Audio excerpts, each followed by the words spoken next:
The young man who looked like an addict was the protagonist, named Araji Kai, 17 years old, a high school student. Like many protagonists with hidden talents, besides attending school like an ordinary student, he worked as a part-time assassin at night. Yesterday, he pulled an all-nighter, racking up kills to meet his quota, and today he had to wake up early for school, leaving him utterly exhausted. Kai entered the classroom as usual, greeted cheerfully by his classmate Midis Shuji, student number 35 in their class, ace of the soccer club, and also the class president. Kai casually greeted him back before pulling out a chair and slumping onto his desk, immediately falling asleep to avoid further conversation. Midis Shuji felt slightly embarrassed but let it slide. At that moment, another student, Nagase Rina, chimed in. She was student number 22, a fashionable and arrogant gal, who stood out among the girls in the class. She told Midis Shuji not to bother greeting a rude guy like Kai. Midu laughed it off and defended Kai, saying he was probably just too tired to respond. Just then, the door burst open, and in walked Erasure Shunsuke, student number 1 and the notorious leader of a local gang.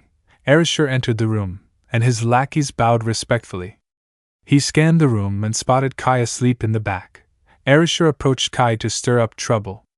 Despite his presence, Kai remained unresponsive. Snoring away. Frustrated, Erasure cursed. "Hey, you idiot! Didn't you hear me talking?" He reached out to grab Kai by the collar, but Kai caught his wrist instead. Yawning and looking disinterested, Kai glared at Erasure and asked what the hell he wanted.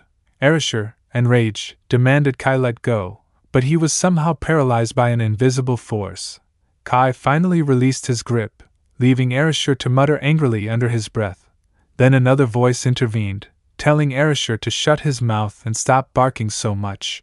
This time, it was Kanzaki Rin, student number 8, a beautiful and skilled martial artist who was renowned in the school for her cold and distant demeanor.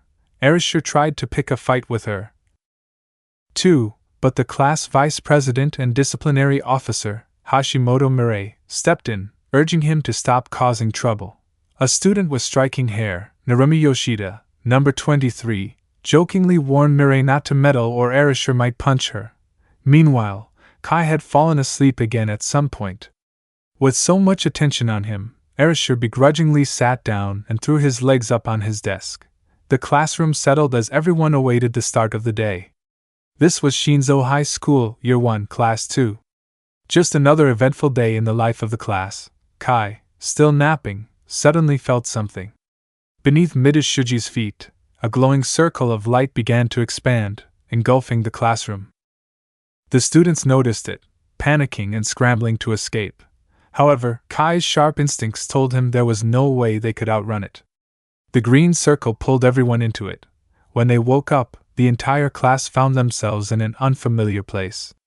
Kai surveyed their surroundings, a stone building with large columns and a single exit. It seemed impossible, but they had been transported somewhere else. The other students gradually regained consciousness, confused and scared. Midu tried to calm them, saying they should first ensure everyone was okay. Kai silently praised Mida's leadership skills, thinking he did a good job of keeping the class from panicking. Erasure, impatient, ordered 2 of his lackeys to scout the area. Kai warned Erasure to stop, hearing footsteps approaching the door. Everyone's attention turned toward the door as it opened, revealing 2 figures, an elderly man and a woman. The woman warmly greeted the students, and everyone gasped. She was stunningly beautiful, dressed like a medieval knight and princess. Kai observed from behind a pillar. The man had the build of a swordsman, clearly not just cosplaying. The white-haired woman seemed normal, albeit muscular. She introduced herself as Leonora, the high priestess of the holy nation of Daguerreist. The elderly man was Gaius, her knight and protector. Erasure sneered and demanded to know what they wanted. Mocking their mention of an unknown country, Leonora smiled calmly, understanding their skepticism. Midge stepped forward to ask what was happening. Leonora explained that she had summoned them to this parallel world to serve as humanity's last hope in the battle against the Demon King, as candidates for heroism. The members of the class still didn't quite understand. She kept spewing nonsensical things. Gaius, standing nearby, glared at Erasure, warning him to watch his mouth and not speak like that. After all, Leonora was the saintess of this country. Erasure, however, couldn't care less.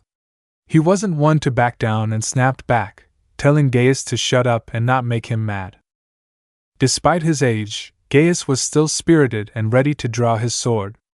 Leonora tried to stop Gaius, but he refused to listen. He insisted on teaching Erasure a lesson about respect. Erasure, showing no regard for Gaius's age, lunged forward to fight. Meanwhile, Kai remained silent, observing from the sidelines. He had to admit, Erasure was bold, fearlessly taking on someone armed with a sword at his side. Arashi's confidence came from his past experience fighting people with weapons. He believed that as long as he dodged the first strike and got in close, unarmed combat could give him the upper hand. While the plan sounded perfect in theory, reality was a whole different story. Before Erasure could even graze Gaius, the older man's sword slashed past his head, leaving a long cut on his forehead, blood dripping down. Erasure froze in shock, sweating. He hadn't seen anything.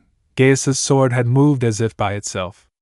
Gaius calmly snipped a strand of Arashi's hair, serving both as a warning to him and the other students in the class. Next time, he implied, don't mess with the dog or it might bite. Leonora told Gaius to sheath his sword, saying the warning was enough. She apologized on his behalf for his actions, emphasizing that they had no intention of harming anyone. Then, Leonora began explaining everything about this world and why the students were here. However, her demeanor shifted subtly as she opened her eyes and glanced at the students with disdain. Telling them to first stay silent, Leonora apologized to the class for Gaius's aggression and began her explanation. She revealed that due to the Demon Lord's invasion, humanity in this world faced potential extinction, as they had feared. Their nation, the Holy Kingdom of Digaris, had been resisting, but their strength alone was insufficient to completely halt the invasion. The only remaining hope for humanity was the students, the chosen hero candidates. At this point, the students began to realize Leonora was asking them to defeat the Demon Lord. Some were clearly reluctant, they'd never fought in their lives, and reincarnating into another world seemed like a better option. Several female students broke down in tears, begging to return to their previous world. Gaius coldly dashed their hopes, stating that returning was impossible unless they defeated the Demon Lord. His words left the students in stunned silence. Kai, who had been quietly observing from behind a pillar, analyzed the situation. He wondered if what Gaius said was entirely true or if it was a ploy to motivate them. Regardless, it was clear that ordinary students who had lived peaceful lives wouldn't suddenly start killing on command. They needed experience, and above all, talent. Erasure, still defiant despite his earlier injury, turned to Leonora and Gaius, cursing them as filthy animals. He accused them of summoning everyone here without consent and now demanding their obedience. He refused to accept such treatment, referring to them as beasts on four legs. Gaius cast a calculating glance at Erasure. Despite his insolence, Gaius saw potential in his fighting spirit. Still, he considered silencing him permanently and reached for his sword. However, Leonora intervened with surprising gentleness, using a healing ability to treat Arashi's wound. Her actions seemed filled with regret for Gaius's earlier hostility. The cut on Arashi's face gradually closed, leaving the students in awe. Leonora explained that the power she had used was the system, a divine gift from their god, Digaris, which could manifest as phenomena like magic. A thought crossed Kai's mind. Leonora's knowledge of their culture suggested this wasn't her first time summoning people from another world. Leonora approached Midu and placed her hand on his forehead.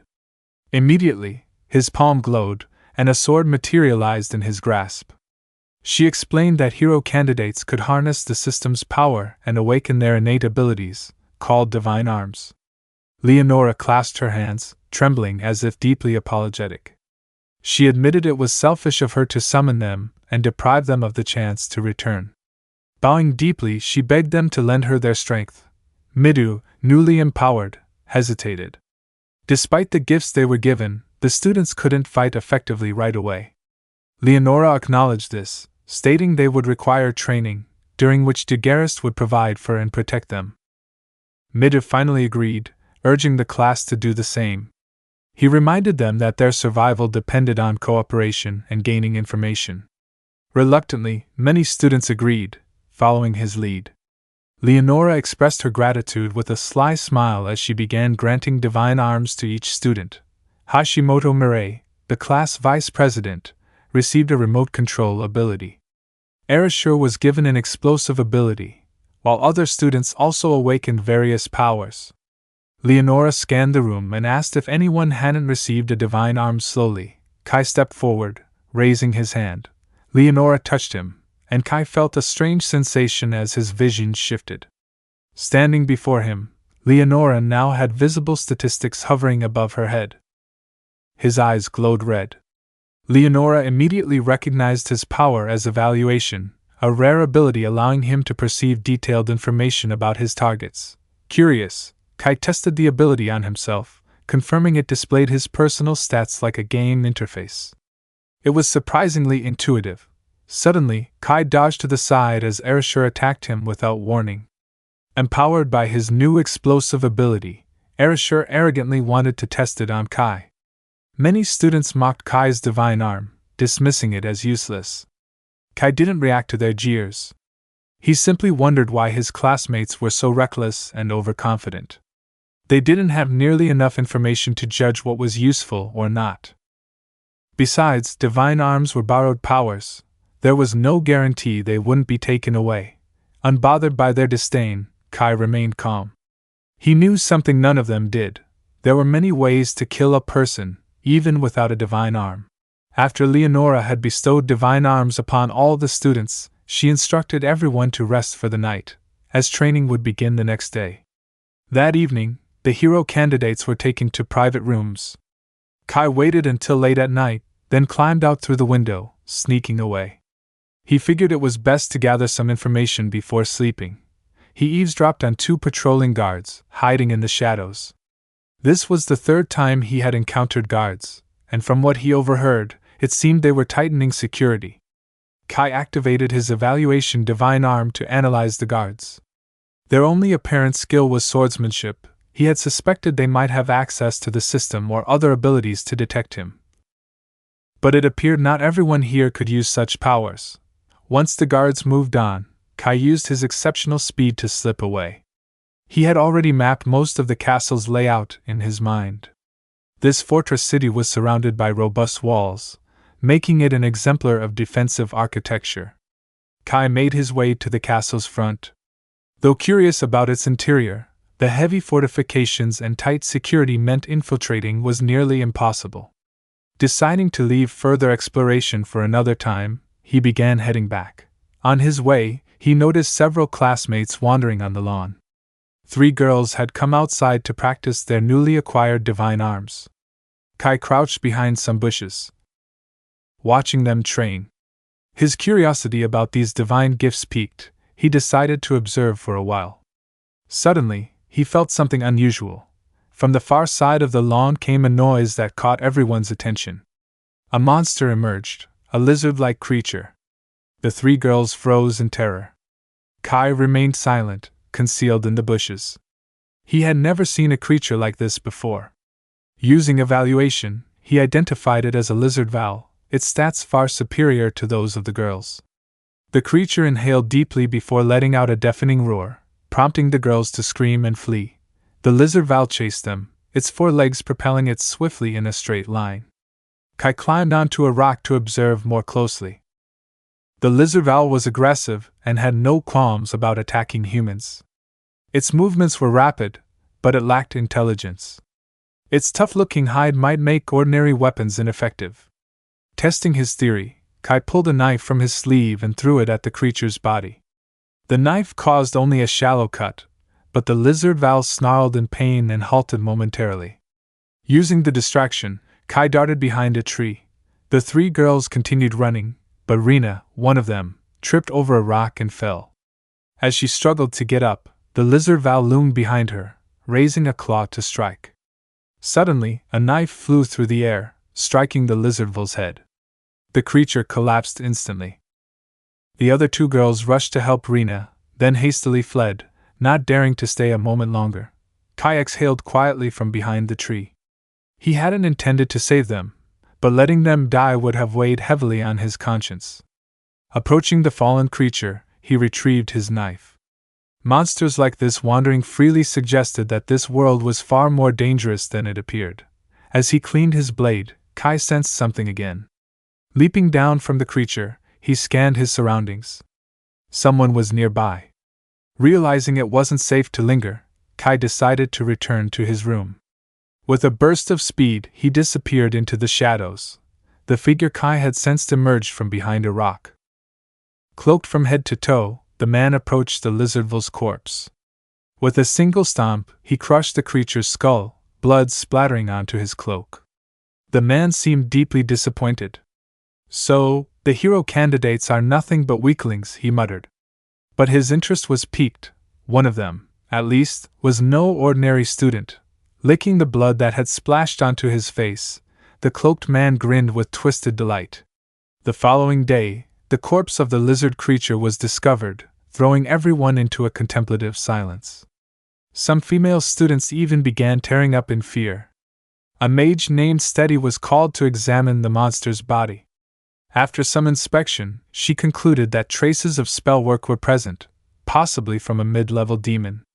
She theorized it was sent as a scout to assess the strength of the hero's faction. Kai, lurking in a corner, listened carefully. He wasn't sure if spellwork and magic were distinct. Midu sought clarification, asking Steady if the creature had been controlled by a demon, or something similar. Steady praised his sharp insight, explaining that powerful demons could use charms to manipulate weaker monsters. Seizing the opportunity, Steady launched into a detailed explanation. Monsters, she said, were creatures transformed by mana until they became abnormally aggressive and strong.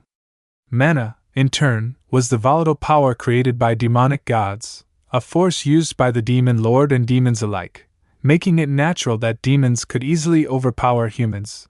Even Gaius found her explanation overwhelming. He cut her off and dragged her away mid-rant. Kai contemplated using Steady to gather more information, but a bigger concern lingered. If that creature had been controlled, then the entity he sensed that night was likely a demon. It must have been incredibly powerful because Kai had barely noticed its presence. If it was still nearby, detecting it would be nearly impossible. As this thought crossed his mind, Kai felt a sudden, invisible pressure. Someone was watching. Meanwhile, Erishur stepped forward, once again clashing with Gaius. Erishur wasn't willing to stay in this cursed world any longer than necessary, and since they couldn't return to their own world without defeating the demon lord, he demanded answers. Kanzaki Rin, a female student, surprisingly agreed with Arashi's sentiments, commenting that it was the first time he'd said something reasonable. Midu also concurred. If returning to their original world meant fighting monsters, then it was the only option. Some female students started sobbing uncontrollably, overcome with fear. Kai glanced at them and thought to himself, they've finally realized this isn't just a game. Fighting here means struggling for survival, just as it does in any world. They'd better start learning how to protect themselves soon. Leonora comforted the students, reassuring them not to be too afraid. She explained that they simply didn't yet know how to use their powers. All they needed to do now was focus on training. She reminded them that as chosen candidates from another world, their growth potential far surpassed that of the local inhabitants. A week passed after training began. During this time, Kai rooted himself in the library, poring over books. As he flipped through the pages, he realized he could now understand the language. It was strange. They had been able to communicate with Leonora and Gaius from the start, despite initially knowing nothing about this world's language. Kai glanced out the window, watching the other students training. He had been told his evaluation ability wasn't suitable for combat, so he wasn't included in the training sessions but was granted access to the library instead. Standing up, Kai reflected on the cultural and historical texts he had consumed. None of them contained much information about demons. He decided to head outside and watch the others train. Leonora's claims about the students' rapid development were proven true. Their progress was extraordinary. Among them, the 5 strongest were Narumi, Erasure, Kanzaki, Hashimoto, and Nagase. However, one individual stood out the most, Midu. His swordsmanship had surpassed his instructors within mere days. Curious, Kai activated his observation skill to assess Midu's stats. Just a week ago, most of Midu's stats had been between D and F. Now, they had risen dramatically. It was dizzying how quickly he was improving. Perhaps the heroic grace doesn't just affect combat power, it might directly enhance other aspects of development too, Kai thought. As the students finished their training, they filed past where Kai stood. Some pointed at him, mocking and laughing. Kai paid them no mind, they were as clueless as ever. Their arrogance had only grown since gaining their powers. One of the students reached out to grab Kai's head, but before his hand could make contact, he inexplicably tripped and fell flat on his face. Kai feigned innocence, asking why he had fallen so suddenly. The student, now sprawled awkwardly on the ground, couldn't explain what had happened. Erasure, witnessing the scene, felt second-hand embarrassment and told the student to stop fooling around because Gaius was approaching. Leonora and Gaius soon arrived. Leonora, visibly pleased with the student's progress, announced that they were advancing faster than she had anticipated. As a result, she had decided to accelerate their training schedule. The next phase would involve fighting actual monsters. Hearing this, the students broke out in a nervous sweat. The students followed Leonora and Gaius into the forest, where their first drill would take place. The area was fraught with challenges, so the students couldn't proceed as one group. Gaius instructed them to form teams of 2 to 3 members, and the students began sorting themselves out. Nagase, Midu, and a blonde girl formed a team, Erasure teamed up with his cronies, and Narumi paired up with Hashimoto. Gradually, everyone formed teams, leaving only Kanzaki and Kai. Reluctantly, the two had to team up. No one wanted to team up with Kanzaki, perhaps out of fear or dislike. She was self-assured and aloof, with an air of arrogance that suggested she wouldn't let anyone stand in her way. Once the teams were set, Leonora enthusiastically announced a special incentive. The team that eliminated the most monsters would receive a surprise reward. The first drill began. Kai and Kanzaki ventured into the forest together. Kanzaki, brimming with arrogance, told Kai not to get in her way. She didn't need his help, just for him to stay out of her path. Her divine gift was more powerful than anyone else's. Kai, indifferent, assured her he'd leave everything to her. Kanzaki clicked her tongue in disdain, muttering about his lack of pride. Kai decided to observe Kanzaki's combat skills first. He soon sensed 4 presences surrounding them. They were being encircled. A goblin wielding a club emerged to block their path. Charging at them, Kanzaki activated her divine gift, commanding the goblin to lie down. The goblin instantly dropped to the ground. Kanzaki's divine gift was domination, granting her the ability to compel targets to obey her commands. Looking around, Kai noted there were likely more monsters nearby. Kanzaki issued another command, ordering the goblin to discard its weapon and put its hands behind its back. After just 2 commands, she was already drenched in sweat. Prolonged use of her divine gift clearly drained her. Kai deduced that overuse consumed too much mana and urged Kanzaki to kill the goblin quickly, as more were approaching. Kanzaki hesitated, trembling. She had never killed anything before. And the goblin looked somewhat human. Kai shot her a cold glance. So what if it looks human? That thing just tried to attack us. These creatures are our enemies. There's no reason to show mercy. Reluctantly, Kanzaki stammered her agreement. Kai clenched a rock in his hand, observing Kanzaki closely. Despite her power, she was still just a sheltered student from peaceful Japan. The critical question was whether she could make the right decision when facing danger. The other goblins arrived, growling and wielding their clubs as they closed in. Kanzaki used her divine gift to command them to lie down. Panting from exertion, she snapped at Kai, telling him to stop standing there and help her. Kai showed no enthusiasm for assisting. "Didn't you say you didn't need me earlier?" he quipped. Speechless, Kanzaki had no choice but to act on her own. She commanded the subdued goblins to twist their own necks. The creatures under her control killed themselves on the spot. Kai realized that Kanzaki could issue such deadly commands, though the success rate likely depended on the difficulty of the order. Kanzaki began to feel nauseated. Seeing death up close like this was overwhelming. She had been wrong to think this would be easy. Kai, on the other hand, showed no emotional reaction. These creatures had attacked them. They were enemies. It didn't matter if they were monsters or humans. Enemies had to be eliminated to survive. Kanzaki found it strange that Kai could remain so calm, especially since he had no divine power. Kai approached the goblin corpses, examining them for useful information, then turned to Kanzaki. "What now? We can either move forward or head back if you're scared." Kanzaki planted her hands on her hips, flipping her hair as she declared they would press on. While she tried to appear brave, Kai could tell she was struggling internally. Still, her personality wasn't all bad. The two of them could fight together. Meanwhile, in Narumi's group, they were being chased relentlessly by a monster. Thinking the monsters here were weak, they had provoked one for fun, only to find themselves running for their lives.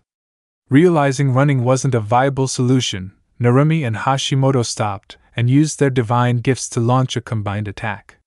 However, their coordinated assault of wind and flying rocks proved utterly ineffective against the bear-like creature. It barely even flinched. Kanzaki silently resolved that she must return to her old world. She had yet to repay the kindness of the man who raised her, and she truly wanted to show him how much she had grown and make him proud. Lost in her thoughts, she was startled when Kai asked if she wasn't worried about getting lost while walking ahead. Kanzaki replied confidently, saying, "How could I get lost if I keep walking straight?" But Kai didn't agree. If she thought that way, she was clearly underestimating the forest. Frustrated by his constant rebuttals, Kanzaki snapped, "Can you just shut up? You're so full of yourself." The two continued their journey until they suddenly heard a loud scream. Kanzaki recognized it as Hashimoto's voice. Kai asked what they should do next. Without hesitation, Kanzaki decided to go help, which surprised Kai. He didn't expect her to be so kind. Meanwhile, on Hashimoto and Narumi's side, Hashimoto had been gravely injured by a bear and fell to the ground. She urged Narumi to run ahead and leave her behind. However, Narumi wasn't the kind of person who would abandon a friend. He couldn't leave Hashimoto behind, and as the two argued, the bear swung its paw, ready to strike again. Kanzaki arrived just in time, using her divine guard to command the bear to stay still. The bear struggled to break free, and Kanzaki knew she couldn't hold it for long. She told Narumi and Hashimoto to run immediately. Kai followed behind, analyzing the situation. As he had suspected, Kanzaki's power had varying effectiveness depending on the target. Kai asked Narumi if they were still alive. Seeing that Narumi seemed okay, Kai urged him to carry Hashimoto and leave quickly. Though Narumi wanted to stay and help, Hashimoto's severe injuries forced him to carry her and retreat. Once they had gone, Kai used his divine guard to assess the bear. It turned out to be an armored bear species with exceptionally high stats, particularly in defense. Its fur looked incredibly tough, and Kai doubted his attacks could penetrate it. Kanzaki was sweating, struggling to hold the bear any longer. Kai told her she had done enough, and that it was time to run. Kanzaki tried to move but found her legs trembling uncontrollably, almost paralyzed from exhaustion. The bear broke free and advanced toward Kanzaki. With no other options, Kai pulled out a smoke bomb from his belongings and threw it at the bear, using the distraction to carry Kanzaki to safety. They hid behind a tree, and Kai urged Kanzaki to stay quiet to avoid detection. Finally aware of her surroundings, Kanzaki asked about the smoke bomb. Kai explained that he had made it while others were training their divine guards. In reality, though, he had brought a few gadgets from his old world before being summoned here. Since he had limited supplies, he didn't want to waste them. These were basic assassin tools. Feeling deeply guilty, Kanzaki lamented that her attempt to help others had put everyone in danger. Kai brushed off her apology, saying he expected gratitude instead. Embarrassed, Kanzaki awkwardly thanked him. Kai, however, couldn't resist teasing her, saying, "If you were always this sweet, everyone would love you." Mortified, Kanzaki retorted angrily, but Kai reminded her to stay quiet to avoid alerting the bear. Realizing the seriousness of their situation, Kanzaki asked what they should do next and if they should run. Kai assured her it wasn't necessary. Just then, Mida's group of 3 arrived. Midu activated his demon-slaying sword, ready to face the bear one-on-one. Midu and the bear clashed fiercely. He swung his blade, injuring one of the bear's arms, but its hide was too tough, the cut barely made a difference. Nagase yelled for Midu to step aside and launched a fireball at the bear. The flames engulfed it, and the bear roared in pain. Feeling triumphant, Nagase declared the game was easy. However, before she could boast for even 3 seconds, the bear quickly shook off the flames, emerging unscathed and seemingly stronger than before. Nagase panicked, but Midu urged her to stay calm, pointing out that her earlier attack had indeed had an effect. The bear was moving slower now. He rallied his companions, insisting they work together to take down the bear. Listening to him, the trio coordinated their efforts, fighting the bear as a team. Meanwhile, in a nearby corner, a suspicious man in a black cloak observed the scene. He was Delphi's, a former assassin and a feared demon. Watching the students, he was impressed by their rapid improvement and remarkable composure. Delphi's particularly admired Midu, who, despite his young age, displayed exceptional leadership and adaptability. Though this mission was supposed to be reconnaissance, Delphi's decided to change plans. He would eliminate Midu's group right here. As the 3 students dealt heavy damage to the bear, Delphi's unsheathed his sword, preparing for a sneak attack. Suddenly, he felt a cold sensation at his neck. Turning around, he found Kai holding a knife to his throat, eyes filled with deadly intent. "Stay silent if you know what's good for you. Didn't anyone teach you that an enemy's biggest mistake is underestimating others while they strike elsewhere?" Kai growled. Delphi's dropped his weapon and raised his hands in surrender, sweat dripping as he realized Kai had somehow slipped behind him unnoticed. Delphi's began calculating an escape plan, but before he could act, Kai swiftly sliced through his legs, sending him sprawling to the ground. With the knife at Delphi's throat, Kai warned him not to scream. Either of them wanted Mida's group to find out. Kai started interrogating Delphi's, promising to let him go if he cooperated. However, Delphi's was stubborn and refused to speak. Kai, unfazed, continued pressing, revealing that he had been aware of Delphi's and his group watching the students for a while. Kai had used Mida's team as bait to lure them out. Delphi's was taken aback. He hadn't realized this had all been part of Kai's plan. Kai, knowing he was still new to this world and lacking information, demanded that Delphi's disclose everything he knew about demons. Delphi's sneered and remained defiant, prompting Kai to mercilessly sever both of Delphi's arms. Writhing in agony, Delphi's gritted his teeth, furious at being outmaneuvered by a mere boy. However, before he could be forced to talk further, blood suddenly began pouring from all his facial orifices. Delphi's had taken poison to kill himself. Kai sighed. "To bring poison even to a situation like this, they're more prepared than I thought. The Demon Lord's forces are more complex than I imagined." Just then, a noise came from behind. It was Kanzaki, trembling as she stared at Delphi's lifeless body on the ground. Kai asked Kanzaki how long she had been watching. She hesitated before admitting that she had been observing from the moment Delphi's fell to the ground. Kai explained that Delphi's was an assassin working for the Demon Lord's army, and that the armored bear was a pawn of his from the start. The earlier attack by the bear on Nagase and the others was also orchestrated by him. It was clear that the Demon Lord's army was trying to eliminate potential hero candidates. Kanzaki began to understand and asked Kai how he had been able to detect the assassin when no one else had noticed. Thinking there was no point in hiding it anymore, Kai revealed his true identity. His family were assassins, and that background gave him the ability to sense others of his kind. Kanzaki was shocked and found it hard to believe. Kai, however, shrugged it off, saying it was up to her to believe him or not, but the corpse on the ground was proof enough. He also warned Kanzaki not to tell anyone what she had seen, as the class was already shaken due to Hashimoto's condition, and causing further chaos was not an option. Kanzaki nodded in agreement, surprised at Kai's unusual care for his classmates, something she hadn't expected from him. The two returned to the group, where Hashimoto was being treated by student number 34, Hano Shiori, using her divine healing ability. The treatment was effective, and Hashimoto's wounds quickly began to heal. Narumi, who had been worried, sighed in relief upon hearing that Hashimoto would recover within half an hour. Narumi turned to praise Midu, amazed at his ability to take down such a strong bear. Midu, however, modestly credited the teamwork of everyone involved. Kai, staying in the background as usual, noticed Kanzaki stealing glances at him for no apparent reason. At that moment, Leonora and Gaius arrived, having been observing the students fight the bear from afar. Narumi questioned why they hadn't helped during the battle. Gaius coldly responded that constant intervention would hinder the students' training, as being pushed to the brink of death was a fundamental part of real-world combat practice.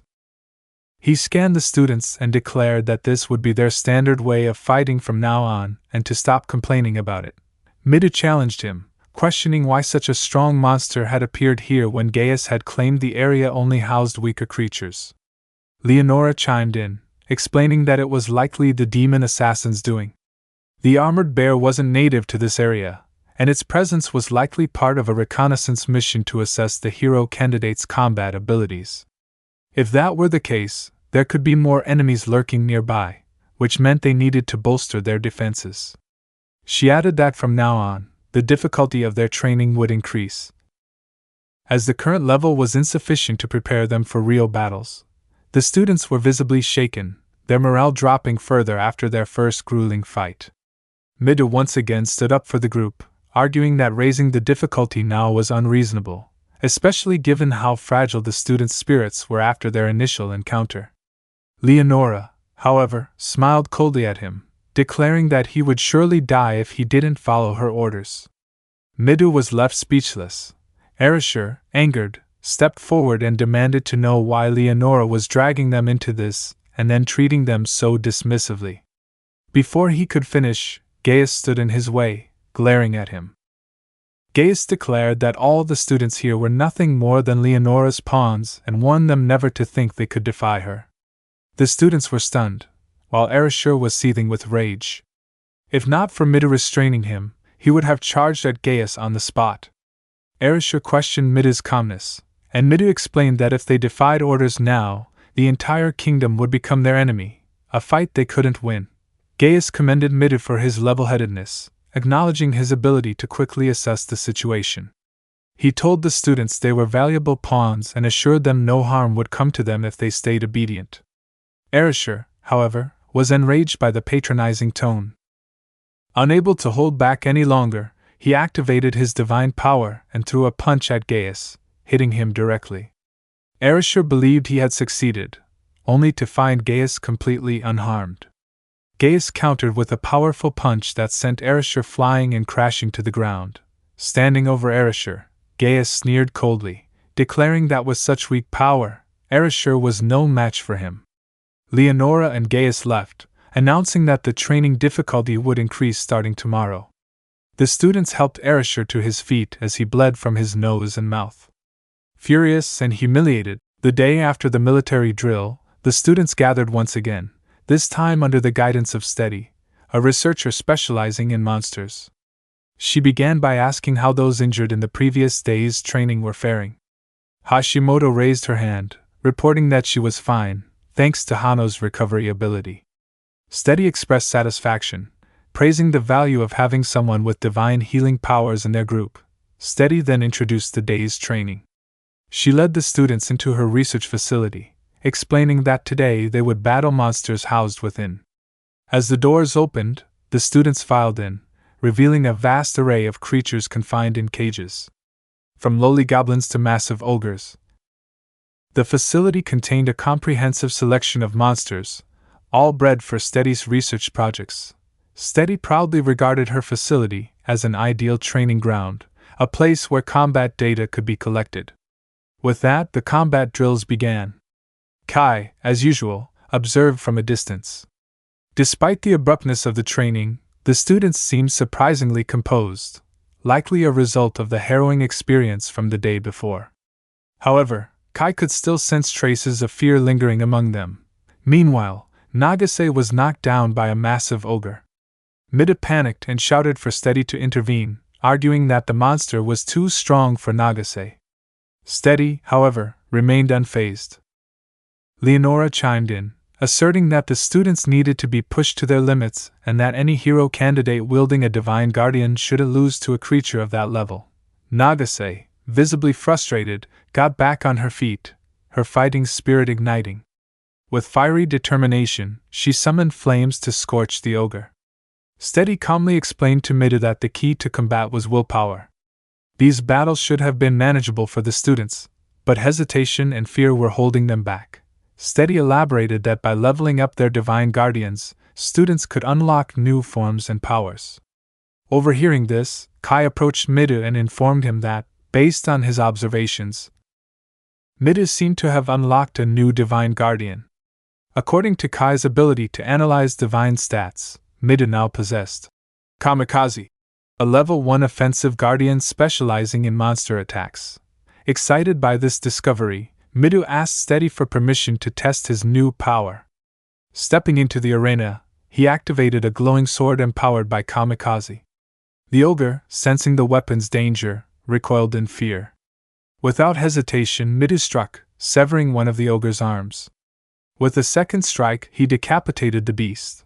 The class erupted into cheers, energized by Mida's success. Kai, however, remained silent, observing from the sidelines.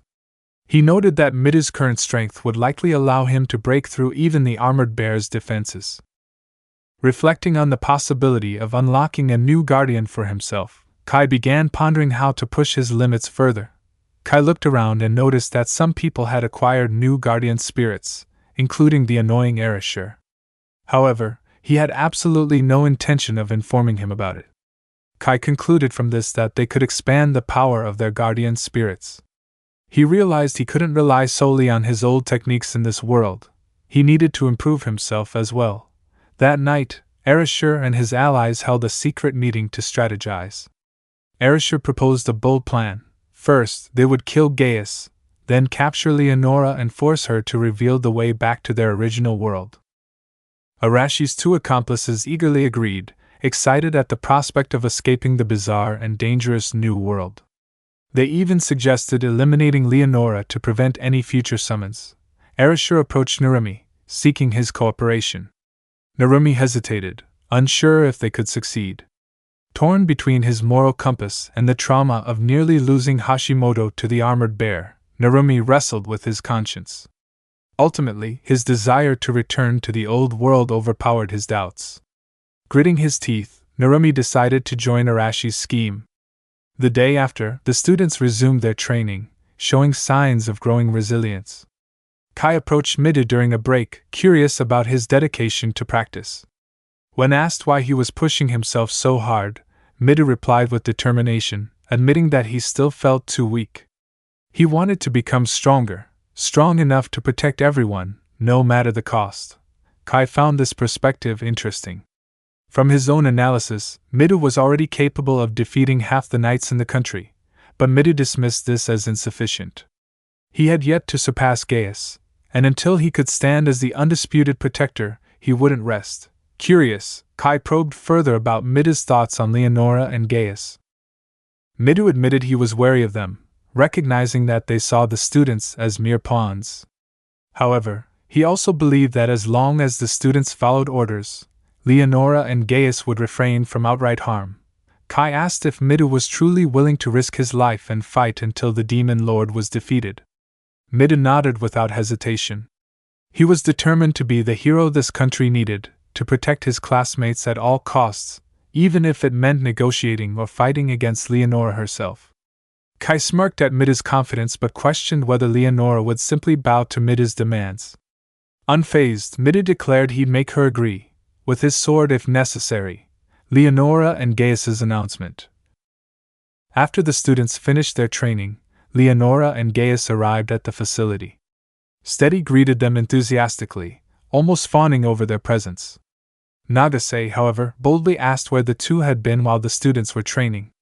Leonora casually explained that they had business elsewhere and had left the students in Steady's care.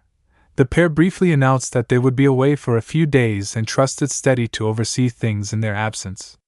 With that, they departed, leaving Steady behind with a subtle, scheming grin. As they climbed into their carriage, Gaius broke the silence with a pointed question. "Are you sure this is the right decision?" Leonora, sipping tea nonchalantly, feigned confusion. Gaius didn't mince words. "I know Erasure is planning something." Leonora's calm demeanor didn't waver. She acknowledged the brewing rebellion among the students but dismissed it as trivial. "Let them scheme," she said. "I'm curious to see what they'll try. It might even be entertaining." Gaius remained skeptical. While he shared Leonora's belief in their overwhelming power, he recognized the students' potential as hero candidates. If they truly united, they might pose a significant challenge.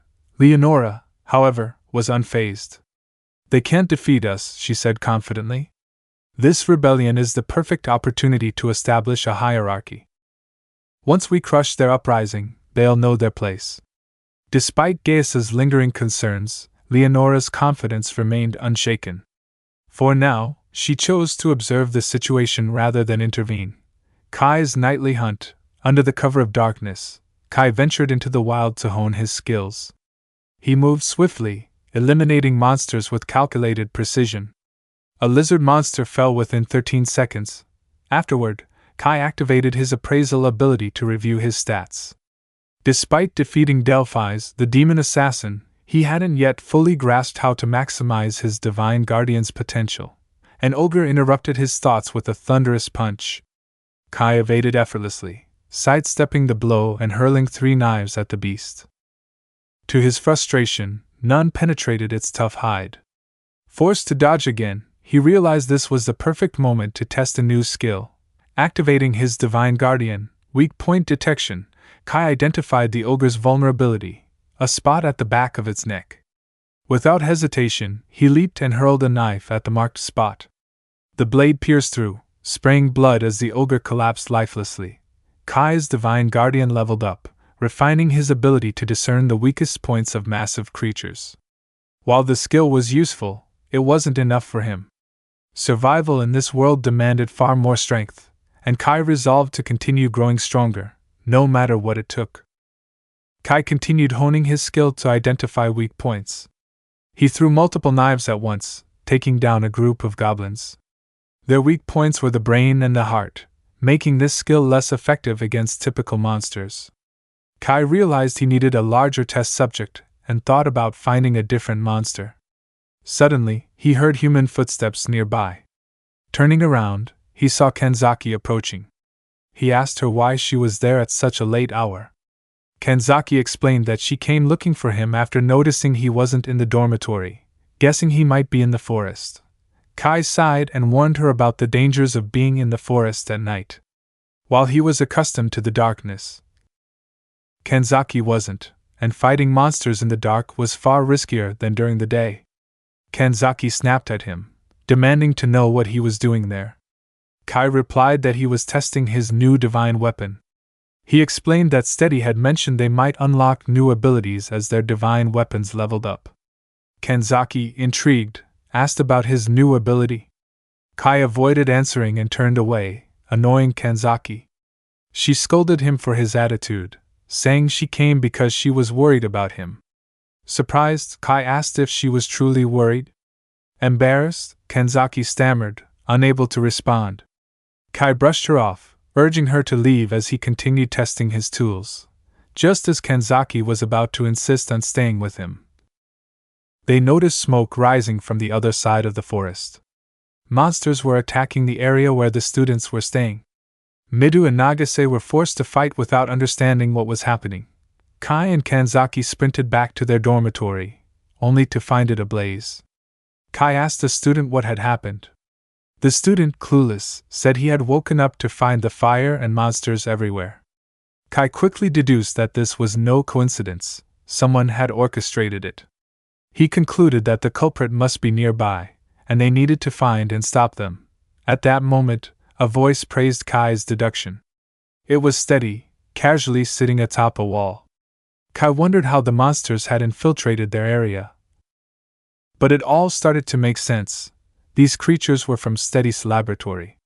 Steady confirmed his suspicion, revealing that these were her adorable lab rats. She had enhanced them with drugs to make them stronger since they were too weak before. Kai demanded to know her motive, questioning what she stood to gain by killing the hero candidates.